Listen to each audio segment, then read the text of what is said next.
That is about as good as that's getting, so, oh well. Hey guys, so temporary setup here. I'm hoping that the emphasis is going to be on temporary. I just realized I forgot to jot down my preference, so please forgive me. So, yeah.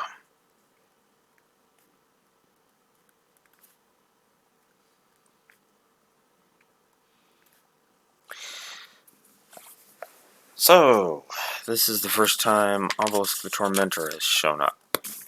Yay. So, I don't predict I'll be talking about this one too long, but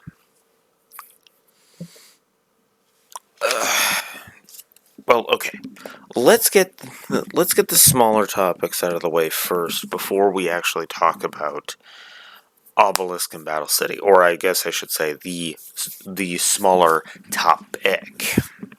Big, because there's really only one, you know. And that smaller topic is, of course, Ishizu basically telling Tem, yeah, you're destined for battle, which is just, ugh. But, I've complained enough about that as it is. So, the whole point of Tem going and... Because this is where we establish the whole idea in the sub, where Tem's big motivation is to get his memories back, more than anything. Which leads to some really... to honestly a plot point that I feel is... What's the word I'm looking for? Stupid. I mean, okay, the reason I say it's stupid is because they learn this revelation that, where just by looking at the tablet in the sub, a Tem can figure out that, oh, I was an ancient pharaoh. Uh-huh. Okay, sure, thank you, Captain Obvious, But at the same time, he also wants to keep that a secret from Yugi because it will cause him undue worry. Yugi's smarter than you're giving him credit for it, Tem. Like, I get the idea, but this really feels too much like we're excluding Yugi. And that is honestly a problem that this series does kind of pull a little too much, is that it doesn't really focus on Yugi as a character. Its focus is squarely on a Tem. And I feel like that's something that Season 0 actually crafted a much nicer balance point. It's actually one of the reasons why I like the idea of them, the dub's idea of them merging together rather than being separate. Well, when they duel, merging together instead of being separate entities. Because it just feels like it's a dynamic. And that also is further cemented by the other me concept, right? So there's that, I guess. But yeah, there is almost nothing for me to really say about Ishizu, so...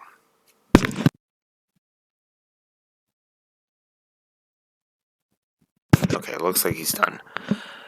Anyways. Sorry, where was I? Right. It feels like I don't really have anything much to say about the whole them examining the tablet thing, except to say that we learn practically nothing. Now, I know that was the whole point of... sorry. I know that was the whole point of the past is present, right?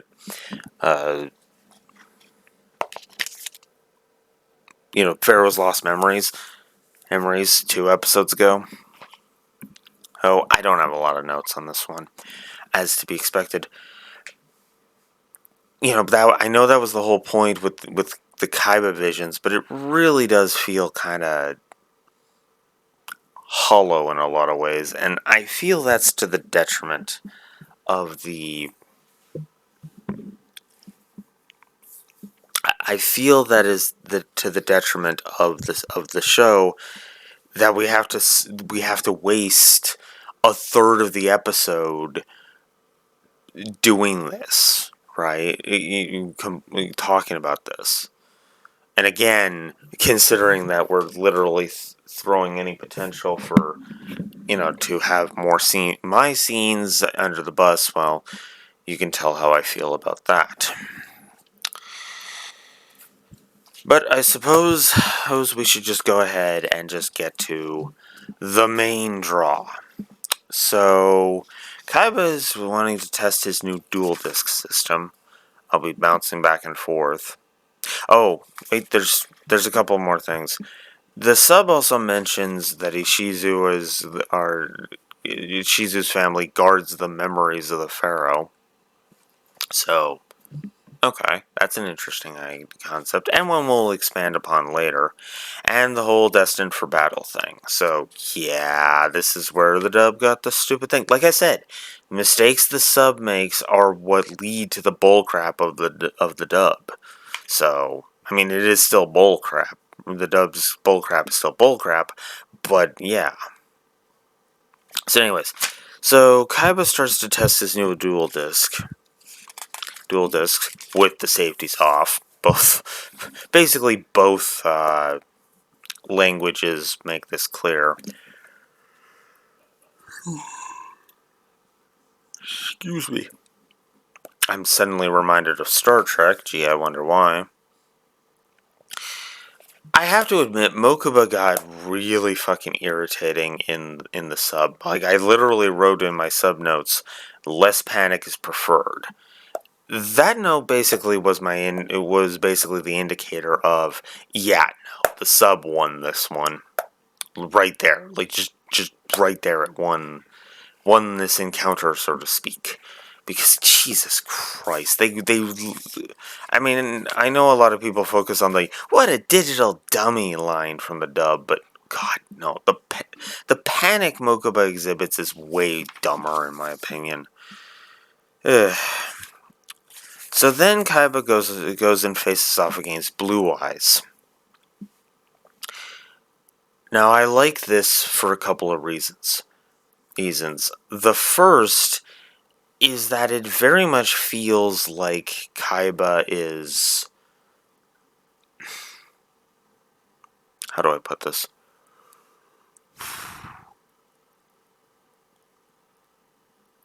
Ooh. God damn it. How do I put it? Kaiba at this point is still after glory. Just to use my further note and my sub note here. Kaiba still wants the title of Duel King. But at the same time, it's because he wants to move on, and it's because he wants to look towards the future, which makes a lot of sense. But at the same time, the hilarious part of this is it's still mired in the past. It's still mired in being the best, defeating Yugi, and all this other stuff, right? Questioning the thirst for battle, which is exactly what his motivation was back in Face Off, right? And it is a good test of his new rules to see how Blue Eyes fares with them, and to see how he can compare to Blue Eyes, to face the fear of facing the ultimate dragon. Sense make. So we get a couple of new cards added this time. This is also where Cyber Dragon showed up. I said Cyber Dragon, or Cyber Dragon. Wow, wrong Cyber. Cyber Jar. I said that it would show up later, and here we are.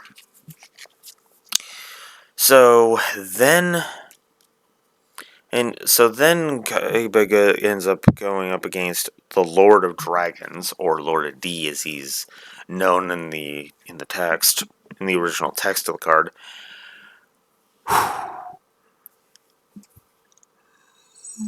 God damn it. Fuck. I'm always perpetually tired and it's pissing me off. Anyways. So he goes up against Lord of Dragons, and the Flute of Summoning Dragons comes out. Lord of Dragons, I'm just gonna go ahead and say it, was never a good card. Like, even back in the day, it's just targeting protection. Okay, but the problem was the early game didn't really establish the targeting mentality, right? Nowadays we establish what targets someone doesn't, but we had to just assume everything targeted cards, right? So, yeah. And then, admittedly, it is cool that you can summon a couple of dragons with the Flute of Summoning Dragons, but also tribute summoning. So I mentioned, I think I mentioned this way back in season 1, where the idea is when I talk, right, because I talked about how Duelist Kingdom didn't have the tribute summoning rules. Well, now we see that these rules come into full play.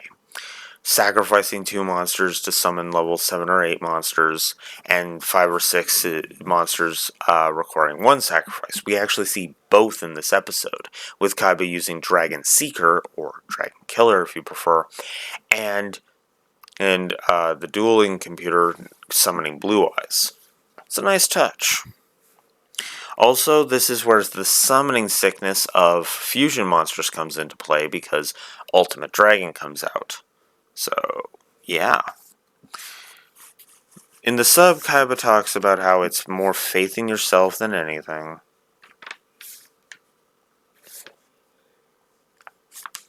In,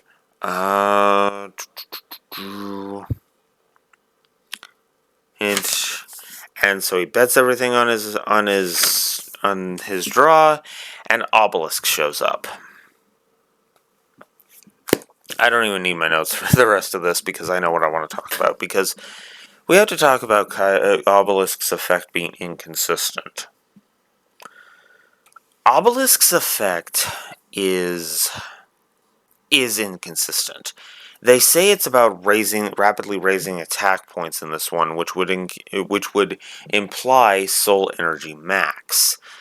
But later we'll see it do the 4,000 damage thing. In fact, that's kind of what happens here, because soul energy max usually has a different visual distinction from the one they call out in this episode, God Hand Crusher.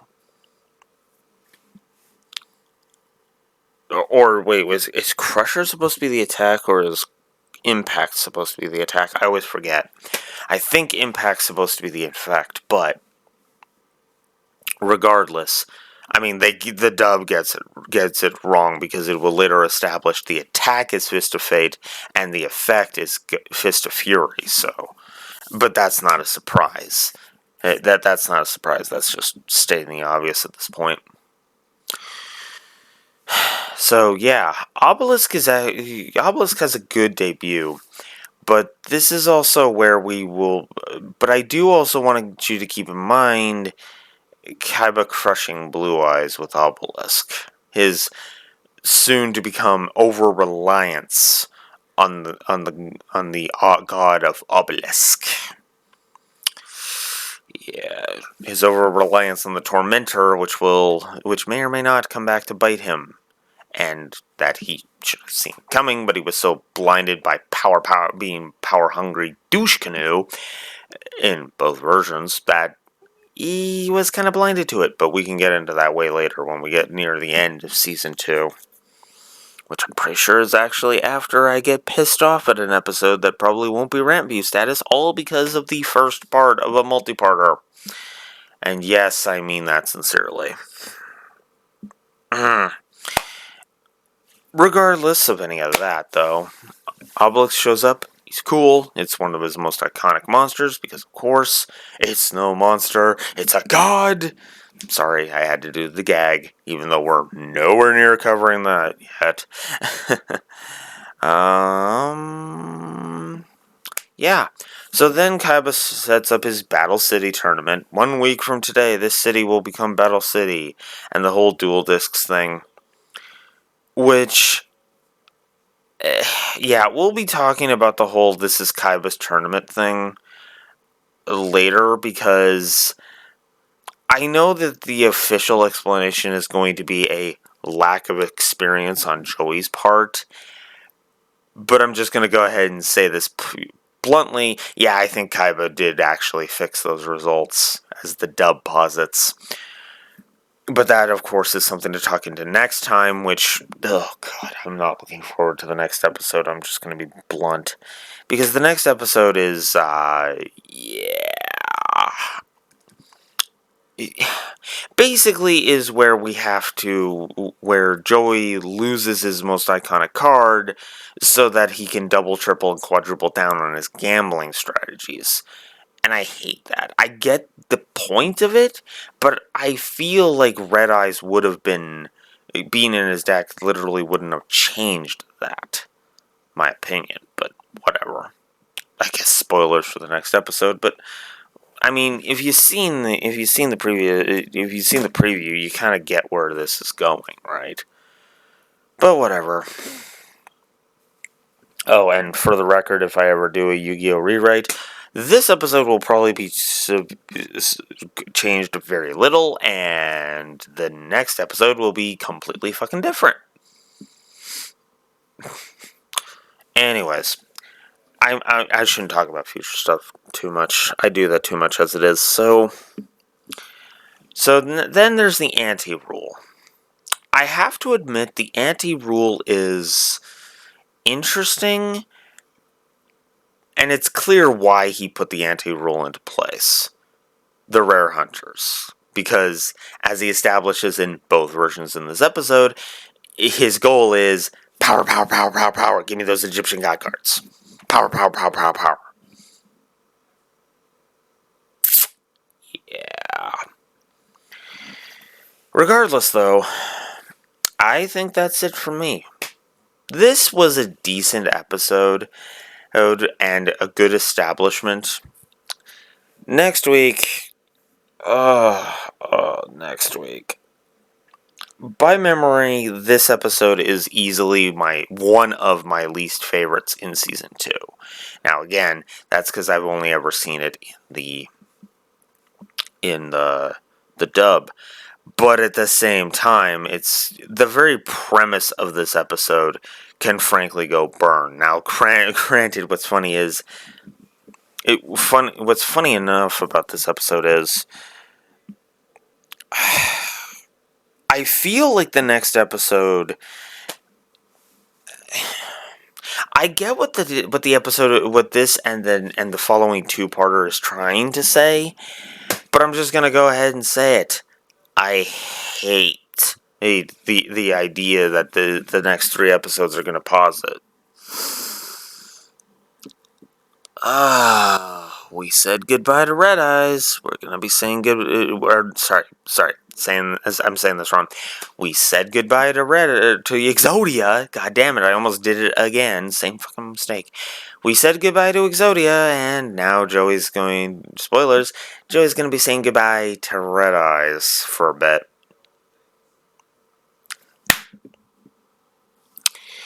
But regardless, that's it for me. I will see you guys next time when Joey is stalked by rare hunters. Till next time, Blue Wolf Alex of the Lore Walkers signing out. Have a good one. Duel standby.